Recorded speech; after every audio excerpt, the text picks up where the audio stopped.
Bartiromo. She sat down for an exclusive interview with Oracle co-founder Larry Ellison.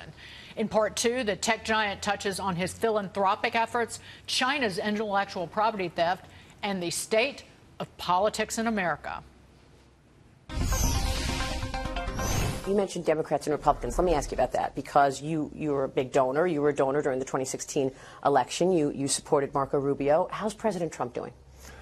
Well, I think the economy is doing great. Again, I was Bill Clinton's second largest contributor when he ran for office. I'm neither a Democrat nor a Republican. I tend to be in the middle, which means very lonely. There's almost, the country's become very polarized. And I would push back on that. I feel like we're all hanging out in the middle. Yeah. Very few of us have these monolithic views that you're just all Republican on everything in your life, or all Democrat everything in your life. I know there are people that are very passionate on the left, and there are people very passionate on the right. I tend to be in the dispassionate middle, the kind of boring, dispassionate middle, and I thought, very close friends with Tony Blair and Bill Clinton. That was called the third way back then. That was Bill Clinton was a centrist. Tony Blair is a centrist. Marco Rubio is a centrist. Mitt Romney is a centrist. Those are my politics. In terms of assessing the Trump administration, I think there's style and then there's substance, and I'm not going to comment about style, but I'm very happy that the United States economy is doing well. I'm very happy we're at record low unemployment rates. There are a lot of good things that have happened.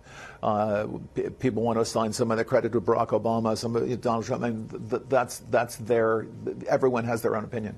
I just think it's wonderful to see the U.S. economy growing again, over 4%. I think our big competitor is China, and that if we let China's economy pass us up, if we let China produce more engineers than we do, if we let China's technology companies beat our technology companies, it won't be long that our military is behind technologically also. Our economy is behind technologically. We have a serious competition going on with China. I'm on Team USA. I would like us to be successful. I'd like us to develop and protect our technologies. I think we have to do that. I think we have to invest in our economy and grow our economy so we can compete with the first serious threat, if you will, or first serious competitor we've had since the 1930s. I couldn't agree more. And China won't even admit that they've been stealing our IP for decades. So first we've got to get them to admit it in order for them to change their behavior. And it's good that this administration has pushed back on China. Yeah, no, I think the appropriation of our IP is a huge advantage for them. I mean, they got all of our IP and all of their own IP. And there's some very talented engineers in China, then they're producing a lot of them. So we've got to do a better job of protecting our IP. Yesterday when I was speaking with Mark, I asked him about the DoD contract. Oracle's obviously competing for a business with the Pentagon. Amazon wants it too. But Google walks away from the business with the DoD, and yet they are all in on going into China and having their search engine censored. Your reaction? Well, I think, it's actually kind of shocking. Here, Jeff Bezos and I absolutely agree.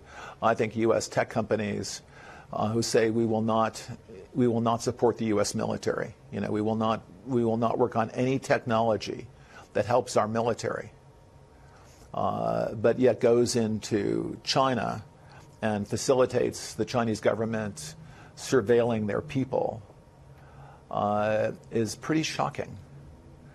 I think it's very important that U.S. technology companies support our country, our government. We are a democracy. If we don't like our leaders, we can throw them out. If you don't like the leaders in China, you can fill in the blank. You're dealing with a dictator for life. Yeah, Xi is the most important leader in China since Mao. He's now been elevated, to that level, and I don't see how a company like Google can say, okay, we're going to aggressively pursue business in China and stay away from doing anything with our U.S. military. I think it's a terrible miscalculation. I mean, our democracy and the democratic systems are in competition now with communist/socialist systems. And we'd like to see our democratic capitalist system emerge victorious in this competition versus communist socialist systems. Of course. I could not agree more.